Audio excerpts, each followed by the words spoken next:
আসসালামু আলাইকুম। এটিএন বাংলা সংবাদে সবাইকে স্বাগত জানাচ্ছি। আমি ভাবনা আহমেদ। শুরুতেই বিআরবি কেবল সংবাদ শিরোনাম।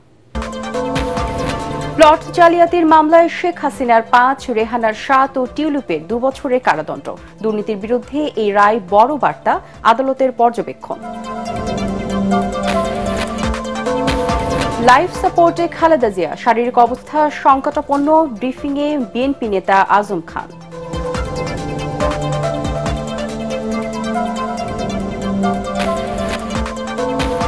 রাষ্ট্র পরিচালনার দায়িত্ব পেলে একমাত্র বিএনপি দেশ করতে সক্ষম, রেজা কিবরিয়ার যোগদান অনুষ্ঠানে মির্জা ফখরুল।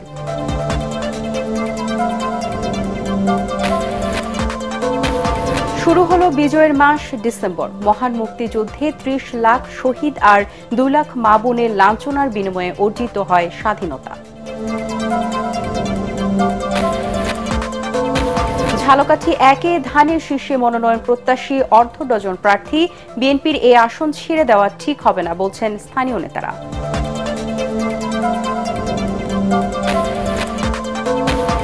এবং জনগণের নেতা পালায় না, বিদেশে বসে দলের নেতৃত্বও দেওয়া যায় না। যশোরে বিএনপি প্রচারণায় আওয়ামী লীগ বিএনপি সমালোচনায় জামায়াত।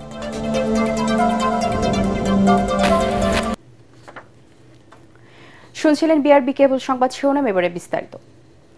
ক্ষমতার অপব্যবহার সহ জালিয়াতির মাধ্যমে রাজুকের পূর্বাচল নতুন শহর প্রকল্পে প্লট বরাদ্দ নেওয়ার অভিযোগে সাবেক প্রধানমন্ত্রী শেখ হাসিনার বোন শেখ রেহানাকে ৭ বছরের কারাদণ্ড দিয়েছে আদালত। তার মেয়ে ব্রিটিশ এমপি টিউলিপ রেজওয়ানা সিদ্দিককে ২ বছরের কারাদণ্ড এবং শেখ হাসিনা সহ বাকি ১৫ আসামিকে ৫ বছরের কারাদণ্ড দিয়েছে আদালত। ঢাকার ৪ নম্বর বিশেষ জজ রবিউল আলম এ রায় দেন। এছাড়া প্রত্যেক আসামিকে ১ লাখ টাকা করে জরিমানা, অনাদায়ে ৬ মাসের বিনাশ্রম কারাদণ্ড দিয়েছেন আদালত। বিস্তারিত হুমায়ুন চিশতি রিপোর্টার। রাজুকের পূর্বাচল নতুন শহর প্রকল্পের প্লট জালিয়াতির চতুর্থ মামলার রায়ের নির্ধারিত দিনে সকাল 11:30টায় আদালতে তোলা হয় গ্রেপ্তার থাকা একমাত্র আসামি খুরশিদ আলমকে। এরপর রায়ের সংক্ষিপ্ত অংশ পড়া শুরু করেন বিচারক। সব আসামির বিরুদ্ধে দুদকের অভিযোগ প্রমাণিত হওয়ায় শেখ রেহানাকে ৭ বছর, তার মেয়ে টিউলিপ সিদ্দিককে ২ বছরের কারাদণ্ড দেন আদালত। এছাড়া শেখ হাসিনা সহ বাকি ১৫ আসামিকে ৫ বছর করে কারাদণ্ড দেওয়া হয়েছে। আজকে আদালত রায় দিয়েছেন, শেখ রেহানাকে ৭ বছরের কারাদণ্ড দিয়েছেন এবং আরও ১ লক্ষ টাকা জরিমানা, অনাদায়ে আর ৬ মাসের জেল। আর তার মেয়ে টিউলিপ সিদ্দিকি, তাকে ২ বছরের কারাদণ্ড দিয়েছেন, ১ লক্ষ টাকা জরিমানা আর অনাদায়ে ৬ মাসের কারাদণ্ড। আর অন্যান্য আসামি শেখ হাসিনা সহ তাদের সবাইকে ৫ বছরের কারাদণ্ড এবং ১ লক্ষ টাকা করে জরিমানা, অনাদায়ে আরও ৬ মাসের জেল। মা রেহানা ও ভাই বোনকে প্লট বরাদ্দ দিতে খালা সাবেক প্রধানমন্ত্রী শেখ হাসিনাকে প্রভাবিত করেন ব্রিটিশ এমপি টিউলিপ সিদ্দিক। এ বিষয়ে সাবেক প্রধানমন্ত্রীর একান্ত সচিব সালাউদ্দিন সহ ২ জন আদালতে স্বীকারোক্তি দিয়েছেন। টিউলিপ সিদ্দিকি তার খালাকে এই কথা বলেই প্রভাবিত করেছিলেন যে যেহেতু আপনি 3টি প্লট নিয়েছেন, আমার মা এবং ভাই বোনদেরকেও 3টি প্লট দিতে হবে। এই বিষয়গুলা আমরা গণভবনের কর্মকর্তা কর্মচারী ২ জন সাক্ষী দিয়েছে। বিভিন্ন অ্যাপস এবং টেলিফোনের মাধ্যমে দেশে আসিয়া সাবেক প্রধানমন্ত্রীর যে একান্ত সচিব ছিল সালাউদ্দিন সাহেব, তার মাধ্যমে ও প্রভাবিত করেছে। রায়ের পর্যবেক্ষণে কোরআনের একটি আয়াতের উদ্ধৃতি দিয়ে আদালত বলেন, দুর্নীতিবাজ ও তাদের সহকারীরা সবাই অপরাধী। ভবিষ্যতে তাদের জন্য এই রায় বড় বার্তা। আল মাইদার একটা আয়াতের কথা উল্লেখ করছেন যে তোমরা প্রতারণা এবং জালিয়াতির সাথে জড়িত থাকিও না। আয়াত নাম্বার উল্লেখ করেই এই কথাটা বলেছে। মেসেজটা আমাদের নিকট এবং আমাদের বাংলাদেশের সকল নাগরিকের জন্য যেন আমরা কেউ সতর্ক থাকি, প্রতারণা না করি, জালিয়াতির আশ্রয় না নেই, আমরা যেন সুন্দরভাবে দেশটা করতে পারি এবং দুর্নীতি না করি। এর আগে প্লট জালিয়াতির ৩ মামলায় শেখ হাসিনাকে ২১ বছর এবং তার ২ সন্তান জয় ও পুতুলকে ৫ বছর কারাদণ্ড দিয়েছে আদালত। Humayun Chishti, ATN Bangla, Dhaka. BNP chairperson ও সাবেক প্রধানমন্ত্রী বেগম খালেদা জিয়ার অবস্থা খুবই সংকটাপন্ন। তাকে লাইফ সাপোর্টে নেওয়া হয়েছে। রাজধানীর এভার কেয়ার হাসপাতালের সামনে তার শারীরিক অবস্থা নিয়ে ব্রিফিংয়ে দলের ভাইস চেয়ারম্যান আহমেদ আজম খান জানান, রোববার রাতে তাকে লাইফ সাপোর্টে নেওয়া হয়। তিনি জানান, দেশি বিদেশি চিকিৎসকরা তার সুস্থতায় আপ্রাণ চেষ্টা করে যাচ্ছেন জানিয়ে আজম খান দেশবাসীকে দোয়া করার আহ্বান জানান। সারা জাতির কাছে দোয়া চাই, ম্যাডাম যেন আমাদের মাঝে ফিরে আসতে পারেন। বলা যায় উনি ডিপ কন্ডিশনে, আমি ঠিক ডিপ কন্ডিশনের ব্যাখ্যাটা আপনাদের কাছে দিতে চাই না, এটুকুই বলতে চাই উনি খুব ডিপ কন্ডিশনে আছেন। এটাকে আপনারা ভেন্টিলেশনও বলতে পারেন। দর্শক, এভার কেয়ার হাসপাতালের সামনে আছেন সহকর্মী ইয়াসিন রানা। তিনি জানাচ্ছেন খালেদা জিয়ার শারীরিক অবস্থার সবশেষ খবর।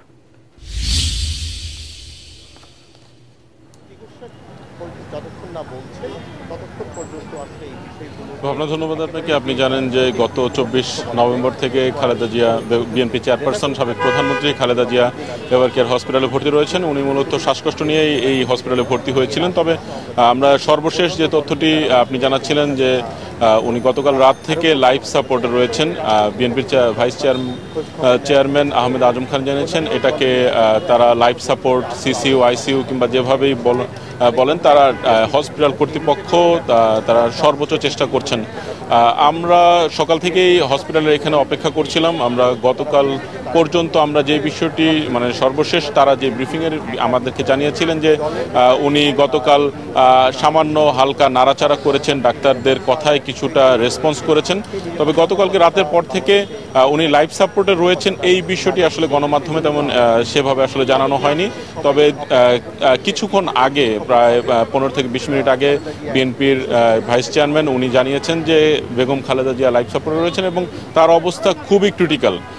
এক্ষেত্রে তারা লন্ডন সহ বিশ্বের যেসব নামি দামি ডাক্তার রয়েছেন তাদের সাথে যোগাযোগ করার চেষ্টা করছেন এবং এই পরিস্থিতিতে কিভাবে খালেদা জিয়ার ট্রিটমেন্ট, চিকিৎসা খুবই ভালোভাবে সম্পন্ন করা যেতে পারে এই বিষয়টি তারা চেষ্টা করছেন। তার রিপোর্টগুলো ইমেইল করে পাঠানো হচ্ছে, সেই বিষয়ে তারা মতামত নিচ্ছেন এবং এই হসপিটালে সর্বোচ্চ যেভাবে চিকিৎসা প্রদান করা যায় এই বিষয়টি তারা চেষ্টা করছেন। ভাবনা, আপনি জানেন যে খালেদা জিয়া কিডনি সম্পর্কিত বিভিন্ন সমস্যার ভুগছিলেন, এছাড়া লিভার সিরোসিসের সমস্যা রয়েছে এবং সর্বশেষ শ্বাসকষ্টে ভুগছিলেন। এছাড়া বিএনপির পক্ষ থেকে তাকে বিদেশে নেয়ার জন্য এক ধরনের চেষ্টাও চলছে, এটা আপনি জানেন। তবে বেগম খালেদা জিয়ার শারীরিক যে কন্ডিশন, এক্ষেত্রে বিদেশ যাত্রা করার মতো আসলে সেই পরিস্থিতি আসলে নেই। সেজন্য আসলে বিদেশে নেওয়ার বিষয়টি এখন আসলে সেভাবে চিন্তা ভাবনা করা হচ্ছে না। তবে শারীরিক পরিস্থিতি যদি কিছুটা উন্নতি হয় তাহলে হয়তো তাকে বিদেশের দিকে নিয়ে যাওয়া হতে পারে। তবে অবস্থা খুবই সংকটাপন্ন, সেজন্য আসলে বিএনপির পক্ষ থেকে দেশবাসীর কাছে দোয়া চেয়েছেন, সবাইকে দোয়া করতে বলা হয়েছে। ভাবনা, এই ছিল এভার কেয়ার হসপিটাল থেকে বেগম খালেদা জিয়ার সর্বশেষ স্বাস্থ্যের আপডেট। জি রানা, আপনাকে ধন্যবাদ। দেশে অবাধ ও সুষ্ঠু নির্বাচনের সুযোগ সৃষ্টি হয়েছে জানিয়ে বিএনপি মহাসচিব মির্জা ফখরুল ইসলাম আলমগীর বলেছেন, রাষ্ট্র পরিচালনার দায়িত্ব পেলে একমাত্র বিএনপি দেশ করতে সক্ষম। জনগণের সে আস্থা আছে বলেই বিএনপিতে যোগদানের জোয়ার উঠেছে। দলীয় চেয়ারপারসনের গুলশান কার্যালয়ে সাবেক অর্থমন্ত্রী শাহ এম এস কিবরিয়ার ছেলে রেজা কিবরিয়ার বিএনপিতে যোগদান অনুষ্ঠানে তিনি এসব কথা বলেন। এ সময় খালেদা জিয়ার সুস্থতা কামনায় দেশবাসীর কাছে দোয়া চান বিএনপি মহাসচিব। কামরুজ্জামান রাজীবের রিপোর্ট। আনুষ্ঠানিকভাবে বিএনপিতে যোগ দিলেন সাবেক অর্থমন্ত্রী শাহ এম এস কিবরিয়ার ছেলে প্রখ্যাত অর্থনীতিবিদ ডক্টর রেজা কিবরিয়া। দলীয় চেয়ারপারসনের গুলশান কার্যালয়ে তাকে ফুল দিয়ে বরণ করে নেন বিএনপি মহাসচিব মির্জা ফখরুল ইসলাম আলমগীর ও স্থায়ী কমিটির সদস্য সালাউদ্দিন আহমদ। এ সময় রেজা কিবরিয়া জানান, দেশের গণতন্ত্র রক্ষার ধারক বিএনপি, দেশ গঠনে ভূমিকা রাখতেই বিএনপিতে যোগ দিয়েছেন তিনি। বিএনপি এখন যে নেতৃত্বে আছে এবং যারা আছেন বিএনপির সিনিয়র নেতারা আমাদের দেশের নতুন প্রজন্মকে তাদের সব স্বপ্ন পূরণ করতে পারবে। এ সময় মির্জা ফখরুল বলেন, নির্বাচিত হলে বিএনপি গণতান্ত্রিক সমৃদ্ধ অর্থনীতির দেশ গড়তে চায়, তাই দলে মেধাবী যোগ্য মানুষ প্রয়োজন। সালাউদ্দিন আহমদ জানান, অগ্রচিন্তার মানুষদের নিয়ে বাংলাদেশের আগামীর ভবিষ্যৎ বিনির্মাণ করবে বিএনপি। দেশে একটা পরিবেশ তৈরি হয়েছে একটা অবাধ সুষ্ঠু নির্বাচন অনুষ্ঠানের। বাংলাদেশকে যদি কম্পিট করে টিকে থাকতে হয় এই প্রতিযোগিতার মধ্য দিয়ে, তাহলে নিশ্চয়ই সবচেয়ে মেধাবী মানুষদের আপনার একটা অবস্থান এখানে থাকতে হবে। এবং আমরা দাবি করি যে বিএনপিতে সেই মেধাবী মানুষগুলোর অবস্থান আছে। অনেক জায়গায় যোগ হচ্ছে, তো এখন বিএনপিতে যোগ দেওয়ার তো প্রায় হিড়িক পড়ে গেছে, ধুম উঠে গেছে। কারণ হচ্ছে যে বিএনপি এখন একমাত্র দল যারা জনগণ মনে করছে যে সামনে সরকার গঠন করতে পারলে তারা দেশে সত্যিকার অর্থেই গণতান্ত্রিক একটা পরিবেশ তৈরি করতে পারবে এবং অর্থনীতি সমৃদ্ধ হবে। হাসপাতালে চিকিৎসাধীন বিএনপি চেয়ারপারসন বেগম খালেদা জিয়া যেন সুস্থ হয়ে দ্রুত সবার মধ্যে ফিরে আসতে পারেন, দেশবাসীর কাছে সে দোয়া কামনা করেন মির্জা ফখরুল। দেশি বিদেশি সমস্ত চিকিৎসকদেরকে যুক্ত রেখেই তারা চিকিৎসাটা করছেন এবং আল্লাহ তাআলার কাছে আমরা সবসময় দেশবাসী এই দোয়া করছি যে আল্লাহ তাআলা তাকে যেন সুস্থ করে দেন, তিনি যেন সুস্থ হয়ে আমাদের মাঝে আসেন। কামরুজ্জামান রাজীব, এটিএন বাংলা, ঢাকা। শুরু হলো মহান বিজয়ের মাস ডিসেম্বর। ৩০ লাখ শহীদ আর ২ লাখ মা বোনের সম্ভ্রমের বিনিময়ে অর্জিত হয় এই বিজয়। বাংলাদেশের সুদীর্ঘ রাজনৈতিক ইতিহাসের শ্রেষ্ঠ ঘটনা ১৯৭১ সালের মহান মুক্তিযুদ্ধ। সশস্ত্র স্বাধীনতা সংগ্রামের এক ঐতিহাসিক ঘটনার মধ্য দিয়ে বাঙালি জাতির হাজার বছরের সামাজিক, রাজনৈতিক ও অর্থনৈতিক স্বপ্ন পূরণ হয় ডিসেম্বর মাসে। বাঙালি জাতির সর্বশ্রেষ্ঠ অর্জন মুক্তিযুদ্ধের অবিস্মরণীয় গৌরবদীপ্ত চূড়ান্ত বিজয় আসে এই মাসের ১৬ ডিসেম্বর। স্বাধীন জাতি হিসেবে বিশ্বে আত্মপরিচয় লাভ করে বাঙালিরা, অর্জন করে নিজস্ব ভূখণ্ড আর সবুজের বুকে লাল সূর্য খচিত জাতীয় পতাকা। দীর্ঘ ৯ মাসে রক্তক্ষয়ী মুক্তিযুদ্ধের চূড়ান্ত বিজয় অর্জিত হয়। জাতি অর্জন করে হাজার বছরের স্বপ্নের স্বাধীনতা। রাজাপুর কাঠালিয়া নিয়ে গঠিত ঝালকাঠি ১ আসনে এখনো চূড়ান্ত হয়নি বিএনপির প্রার্থী। এই আসনে কে পাবে মনোনয়ন, এমন প্রশ্ন এখন দলীয় নেতাকর্মী ও এলাকাবাসীর মধ্যে মুখে মুখে। এরই মধ্যে একাধিক মনোনয়ন প্রত্যাশী শুরু করেছেন প্রচারণা। ঝালকাঠি প্রতিনিধি HM নাসির উদ্দিনের পাঠানো রিপোর্ট জানাচ্ছেন আসিফুর রহমান সাগর। রাজাপুর কাঠালিয়া উপজেলা নিয়ে গঠিত ঝালকাঠি ১ আসনে স্বাধীনতার পর থেকে সবগুলো নির্বাচনে বাংলাদেশ জাতীয়তাবাদী দল বিএনপি তাদের দলীয় প্রার্থী দিলেও এবার এখনো কোনো প্রার্থীর নাম ঘোষণা করা হয়নি। এ নিয়ে এলাকাবাসীর মাঝেও প্রচণ্ড আগ্রহ, কে হচ্ছেন বিএনপির প্রার্থী, নাকি এ আসন শরিকদের ছেড়ে দেওয়া হবে, এ নিয়েও চলছে জল্পনা। ১৯৭৩, ২০০৮ ও পরে ১৮ ও ২৪-এর বিতর্কিত নির্বাচনে আওয়ামী লীগের দখলে ছিল এ আসন। অন্যদিকে ১৯৮৬, ৮৮ এবং ৯৬ সংসদ নির্বাচনে এই আসন থেকে জাতীয় পার্টির প্রার্থীরা বিজয়ী হয়।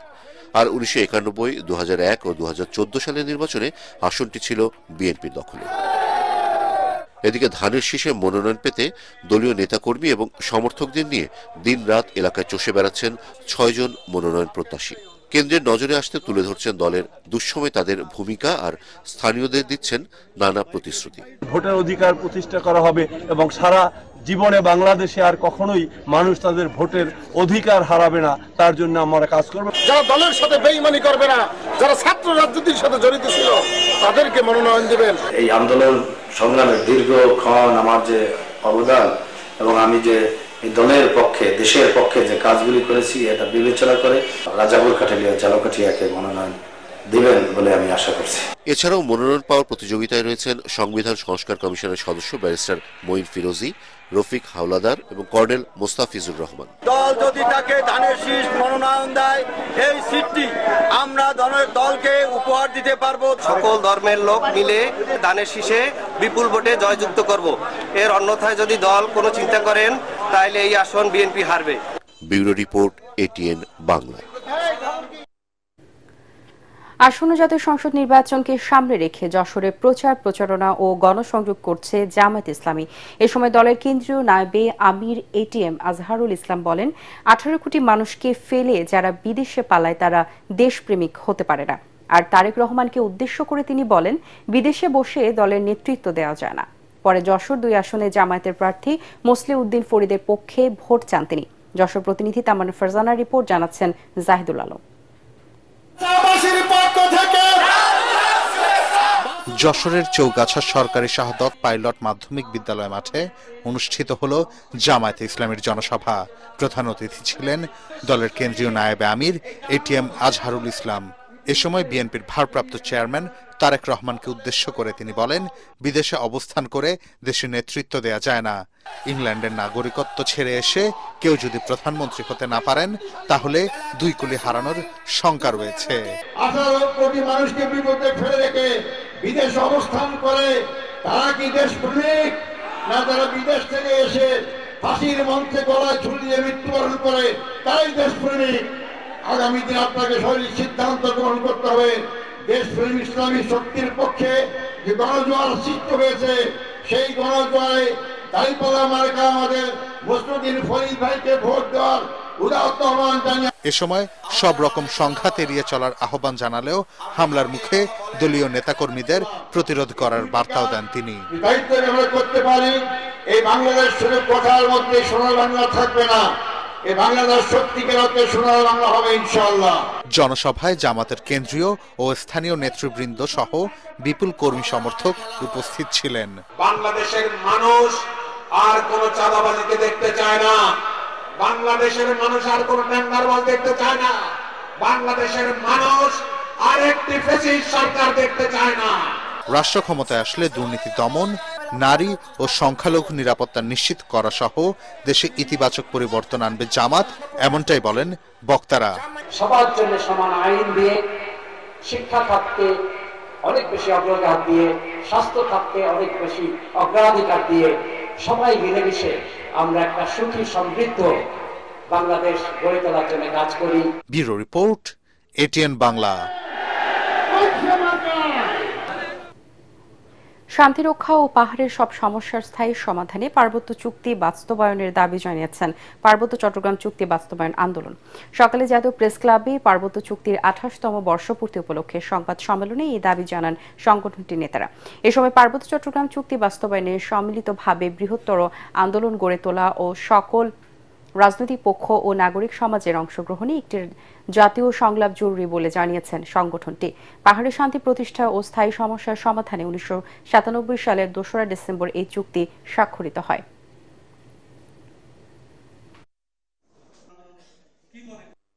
পার্বত্য চট্টগ্রামে আমাদের সেনাবাহিনীর একটা বড় ভূমিকা আছে। এই সেনাবাহিনী কার্যত চুক্তির আগে থেকে এবং চুক্তি স্বাক্ষরিত হওয়ার পরও পার্বত্য 3টি জেলা কার্যত সেনাবাহিনীর শাসনের অধীনে আছে। সেনা শাসন নয়, পার্বত্য চুক্তি বাস্তবায়নে তাদের প্রধান সহযোগী ভূমিকায় আমরা তাদের দেখেছি। দীর্ঘ প্রতীক্ষার পর আবারও পর্যটকের পদচারণায় মুখর হয়েছে বাংলাদেশের একমাত্র প্রবাল দ্বীপ সেন্ট মার্টিন। ভোর 6টা থেকে কক্সবাজার সেন্ট মার্টিন রুটে শুরু হয়েছে জাহাজ চলাচল। এ সময় শহরের নুনিয়াছড়া সহ বিআইডব্লিউটিএ ঘাটের লাইনে ধরেন পর্যটকরা। সেন্ট মার্টিন ভ্রমণে যাওয়া পর্যটকদের ট্রাভেল পাস আছে কিনা যাচাই বাছাই করছেন প্রশাসন সহ সংশ্লিষ্ট সংস্থার লোকজন। প্রতিদিন সর্বোচ্চ 2000 পর্যটক দ্বীপের পরিবেশের জন্য সহনীয় এই সীমা ঠিক করে দিয়েছেন প্রশাসন। দ্বীপের জীববৈচিত্র্য রক্ষা, বর্জ্য ব্যবস্থাপনা আর নিরাপত্তার সব ক্ষেত্রেই কড়া নজরদারি থাকবে বলে জানিয়েছেন জেলা প্রশাসক আব্দুল মান্নান। সহকারী শিক্ষক পদ নবম গ্রেডের বিসিএস সাধারণ শিক্ষা ক্যাডারভুক্ত করা সহ 4 দফা দাবিতে দেশের বিভিন্ন স্থানে কর্মবিরতি পালন করছেন মাধ্যমিক বিদ্যালয়ের শিক্ষকরা। নাটোরের সকল সরকারি উচ্চ বিদ্যালয়ের শিক্ষকরা পূর্ণ দিবস কর্মবিরতি শুরু করেছেন। ফলে চলমান বার্ষিক ও এসএসসি নির্বাচনী পরীক্ষা বন্ধ হয়ে গেছে। শিক্ষকদের কর্মবিরতিতে উৎকণ্ঠায় পড়েছেন শিক্ষার্থী ও অভিভাবকরা। শিক্ষকরা জানান, 4 দফা দাবিতে শিক্ষা ভবন ঘেরাও করে আলটিমেটাম দেওয়ার পরও সরকারের পক্ষ থেকে সাড়া না পাওয়ায় মাধ্যমিক শিক্ষক সমিতির সিদ্ধান্তে তারা কর্মবিরতিতে যেতে বাধ্য হয়েছেন। নীলফামারীতে জেলার 6 উপজেলার শিক্ষকরা নিজ নিজ প্রতিষ্ঠানে এই কর্মবিরতি শুরু করেন। শিক্ষকদের কর্মবিরতির ফলে অনুষ্ঠিত হয়নি এসএসসি পরীক্ষার্থীদের চলমান নির্বাচনী পরীক্ষা ও আজ থেকে শুরু হতে যাওয়া ষষ্ঠ থেকে নবম শ্রেণীর বার্ষিক পরীক্ষা। ফলে যথাসময়ে বিদ্যালয়ে এসে পরীক্ষা দিতে না পেয়ে ক্ষুব্ধ শিক্ষার্থীরা। দাবি আদায় না হওয়া পর্যন্ত আন্দোলন চলবে বলে জানান শিক্ষকরা কর্মবিরতি শুরু করে ব্রাহ্মণবাড়িয়ার সরকারি মাধ্যমিক বিদ্যালয়গুলোতে সকাল থেকে এসএসসি টেস্ট পরীক্ষা সহ বার্ষিক পরীক্ষা কার্যক্রম বন্ধ হয়ে যায়। সরকারি মাধ্যমিক শিক্ষক সমিতি ঘোষিত কর্মসূচির অংশ হিসেবে জেলার মোট 12টি সরকারি মাধ্যমিক বিদ্যালয়ের শিক্ষকরা এই কর্মবিরতি পালন করছেন।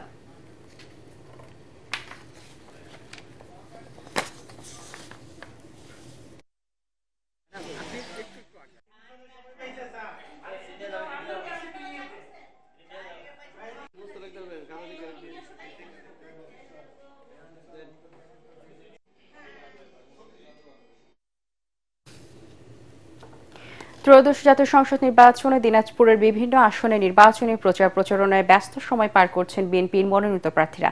সকাল থেকে গভীর রাত পর্যন্ত প্রার্থীরা গণসংযোগ ও সভা সমাবেশ চালিয়ে যাচ্ছেন। প্রার্থীরা তারেক জিয়ার ৩১ দফার সমৃদ্ধ লিফলেট নিয়ে বিভিন্ন এলাকার হাট বাজার সহ বিভিন্ন ভোটারদের সাথে কুশল বিনিময় করছেন। এদিকে ভোটাররা বলছেন এলাকার জন্য কল্যাণকর মানুষকেই ভোট দিয়ে নির্বাচিত করবেন তারা।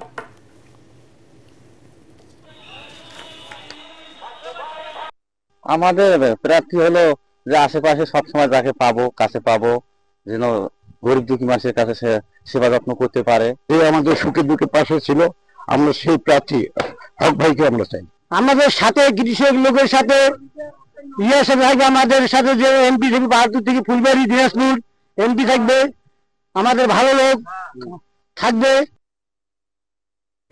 জামালপুরের ইসলামপুরে জামায়াত ইসলামীর অর্ধ শতাধিক নেতাকর্মী বিএনপিতে যোগদান করেছে।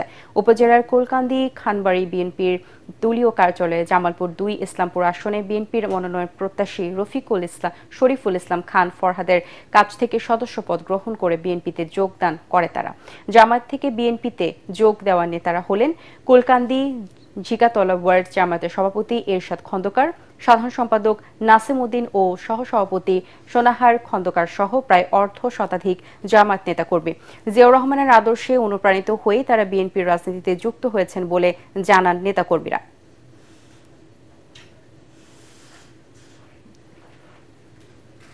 এবারে পূবালী ব্যাংক বাণিজ্য সংবাদ।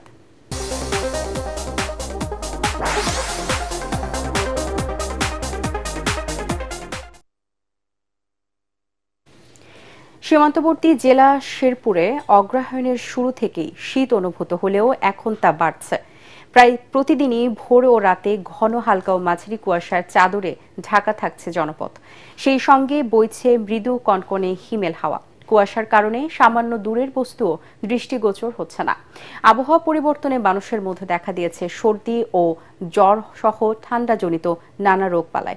এদিকে গরিব অসহায় শীতার্ত মানুষের মাঝে জেলা প্রশাসনের পক্ষ থেকে শীতের কম্বল বিতরণ শুরু হয়েছে। গতকাল জেলা প্রশাসক তরফদার মাহমুদুর রহমান শহরের মধ্যে শেরি এলাকায় প্রতিবন্ধী সেবা ও সাহায্য কেন্দ্র পরিদর্শন করে সেবা কেন্দ্রের শিশুদের মধ্যে কম্বল বিতরণ করেন।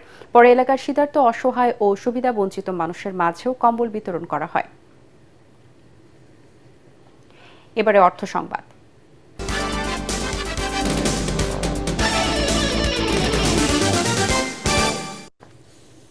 শহরের বর্জ্য ব্যবস্থাপনা উন্নত করতে সিটি কর্পোরেশনের কর্মকর্তাদেরও আরও দায়িত্বশীল হওয়ার আহ্বান জানিয়েছেন পরিবেশ ও পানি সম্পদ উপদেষ্টা সৈয়দা রিজওয়ানা হাসান।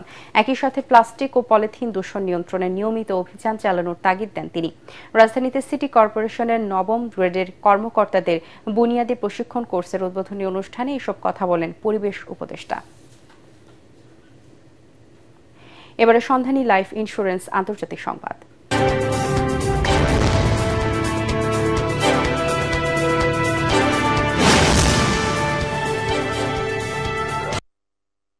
দুর্নীতির মামলা থেকে অব্যাহতি পেতে ইসরায়েলের প্রেসিডেন্ট আইজাক হারজগের কাছে ক্ষমা প্রার্থনা করেছেন প্রধানমন্ত্রী বেনিয়ামিন নেতানিয়াহু। এক ভিডিও বার্তায় তিনি বলেন, মামলার পুরো প্রক্রিয়ায় সহায়তা করতে প্রস্তুত ছিলেন তিনি, তবে জাতীয় স্বার্থে তিনি এই সিদ্ধান্ত পরিবর্তন করছেন। তার এই বক্তব্যের পর প্রেসিডেন্টের কার্যালয় জানায় এ বিষয়ে বিচার বিভাগের মতামত নেবেন হারজগ। 5 বছর ধরে ঘুষ জালিয়াতি ও ক্ষমতার অপব্যবহারের অভিযোগে একাধিক মামলায় বিচার চলছে ইসরায়েলি প্রধানমন্ত্রী। যদিও আগে সব অভিযোগ অস্বীকার করেছেন নেতানিয়াহু। দেশটির বিরোধী নেতাদের দাবি, ক্ষমা চাইতে হলে আগে দোষ স্বীকার করতে হবে নেতানিয়াহুকে। দক্ষিণ পূর্ব ও দক্ষিণ এশিয়ার কয়েকটি দেশে টানা ভারী বৃষ্টিতে ভয়াবহ বন্যা ও দুর্যোগের কারণে বিপর্যয় দেখা দিয়েছে। ভয়াবহ এই প্রাকৃতিক দুর্যোগে গেল 10 দিনে ইন্দোনেশিয়ার 469 জন, থাইল্যান্ডে 162 জন এবং শ্রীলঙ্কায় 334 জনের মৃত্যু হয়েছে। বার্তা সংস্থা অ্যাসোসিয়েট প্রেস জানায়, ইন্দোনেশিয়ার সিবুলগায় এখনও ভূমিধসে অনেক ভবন চাপা পড়ে আছে। সেখানে উদ্ধার কাজ চলছে। প্রেসিডেন্ট প্রাবো সুবিয়ান্টো ক্ষতিগ্রস্ত সুমাত্রা দ্বীপে গিয়ে অবকাঠামো পুনর্নির্মাণের প্রতিশ্রুতি দিয়েছেন। অনেক এলাকা এখনও বিচ্ছিন্ন, সড়ক যোগাযোগ ব্যবস্থা নষ্ট। বিমানে পৌঁছানো হচ্ছে ত্রাণ। উত্তর সুমাত্রা, পশ্চিম সুমাত্রা ও আচে প্রদেশের প্রায় 2,90,000 মানুষ বাস্তুচ্যুত হয়েছে, জানিয়েছে দুর্যোগ ব্যবস্থাপনা সংস্থা। একই ধরনের চিত্র শ্রীলঙ্কা ও থাইল্যান্ডেও। এটিএন বাংলার স্টাফ রিপোর্টার মিজান শাহজাহানের মা মরিয়ম বেগম আর নেই। ইন্না লিল্লাহি ওয়া ইন্না ইলাইহি রাজিউন। রোববার রাতে বরিশাল জেলার মেহেন্দিগঞ্জ উপজেলার উলানিয়াতে নিজ বাড়িতে শেষ নিঃশ্বাস ত্যাগ করেন তিনি। মৃত্যুকালে তার বয়স হয়েছিল 60 বছর। তিনি দীর্ঘদিন ধরে উচ্চ রক্তচাপ ও ডায়াবেটিক্সে আক্রান্ত ছিলেন। মরিয়ম বেগম মৃত্যুকালে স্বামী মাস্টার আব্দুল খালেক, 3 ছেলে 2 মেয়ে সহ অসংখ্য গুণগ্রাহী রেখে গেছেন। বাদ জোহর মরহুমার নামাজে জানাজা অনুষ্ঠিত হয়। কিছুক্ষণের মধ্যে পারিবারিক কবরস্থানে দাফন করা হবে।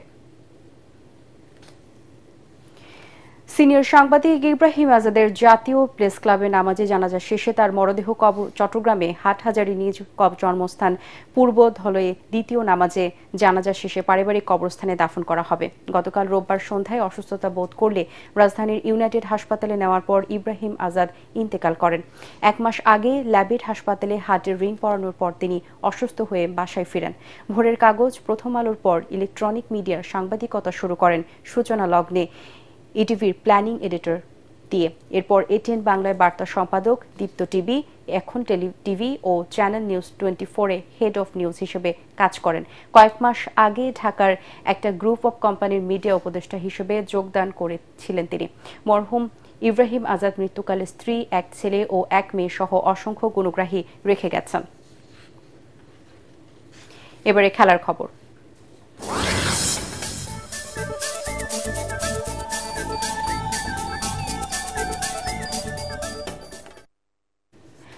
আয়ারল্যান্ডের বিপক্ষে সিরিজ জিতে টি-20 বিশ্বকাপের আগে নিজেদের মনোবল চাঙ্গা করতে চায় বাংলাদেশ। সংবাদ সম্মেলনে এমনটাই জানান টাইগারদের pace bowling coach Shaun Tait. আসলে টি-20 বিশ্বকাপের আগে এটাই বাংলাদেশের শেষ সিরিজ।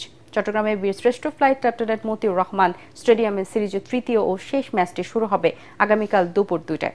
আবুল হাসনাতের পাঠানো তথ্য ছবিতে রিপোর্ট করছেন পরাগানমান। মাসখানেক আগে ওয়েস্ট ইন্ডিজের কাছে হোয়াইট ওয়াশ হওয়ার পর এই চট্টগ্রামেই আয়ারল্যান্ডকে আতিথ্য জানায় বাংলাদেশ। কিন্তু সিরিজের প্রথম টি-20তে ব্যর্থতার সাঁকো পার হতে পারেনি। দ্বিতীয় টি-20 জিতে সমতায় ফেরে লিটন তাওহিদরা। সিরিজ নির্ধারণী ম্যাচের আগে টাইগারদের pace bowling coach Shaun Tait জানান, জয়ের দিকে মনোযোগ তাদের। আমাদের শুধু ভালো ক্রিকেট খেলা এবং ম্যাচ জেতার দিকে মনোযোগ দেওয়া উচিত। যখনই কোনো আন্তর্জাতিক ম্যাচে জয় পাবেন, তখনই কিছু আত্মবিশ্বাস পাবেন। আমি মনে করি আমাদের উচিত আগের ম্যাচের জয় থেকে পাওয়া আত্মবিশ্বাস নিয়ে ভালো খেলা এবং আগামীকালের ম্যাচে কাজে লাগানো। আমরা জেতার আশা করছি। দল হিসেবে আয়ারল্যান্ডকে সমীহই করছেন বাংলাদেশের পেস বোলিং কোচ টেইট। প্রতিপক্ষ যে দলই হোক, আপাতত মাঠে শক্ত লড়াই চান। টি-20 বিশ্বকাপের আগে দলকে চ্যালেঞ্জ নেওয়াও রপ্ত করাতে চান তিনি। আয়ারল্যান্ড ভালো ক্রিকেট খেলছে, ওদের ভালো কিছু খেলোয়াড় আছে, ওরা বেশ গোছানো একটা দল। আমরা একটা ভালো চ্যালেঞ্জ চাই। আমাদের পরবর্তী সিরিজে বিশ্বকাপ। টি-20 ক্রিকেটের জন্য এর চেয়ে বড় কিছু আর হতে পারে না। শন টেইট জানান, প্রতিপক্ষকে সেটা বড় কথা নয়, তার দলের উদ্দেশ্য হলো ভালো ক্রিকেট খেলা আর বিশ্বকাপের আগে ভালো প্রস্তুতি নেয়া। পরাগামান, এটিএন বাংলা।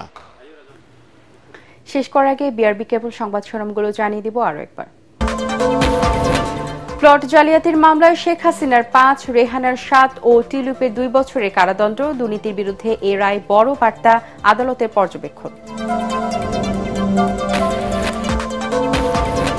বেগম খালেদা জিয়ার শারীরিক অবস্থা সংকটাপন্ন। বিএনপি নেতা আজম খান তার চিকিৎসা সংক্রান্ত বিষয়ে ডাক্তার জাহিদ ব্যতীত অন্য কারো তথ্য না দেওয়ার অনুরোধ।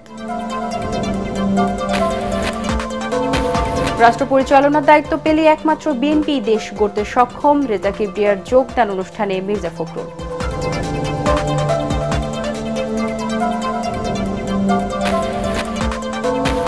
শুরু হলো বিজয়ের মাস ডিসেম্বর। মহান মুক্তিযুদ্ধে 30 লাখ শহীদ আর 2 লাখ মা বোনের লাঞ্ছনার বিনিময়ে অর্জিত হয় স্বাধীনতা।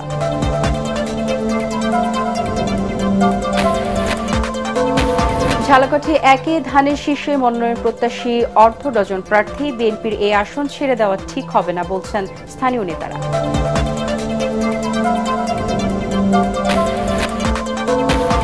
এবং জনগণের নেতা পালায় না, বিদেশে বসে দলের নেতৃত্বও দেওয়া যায় না। যশোরের নির্বাচনী প্রচারণায় আওয়ামী লীগ বিএনপির সমালোচনায় জামায়াত।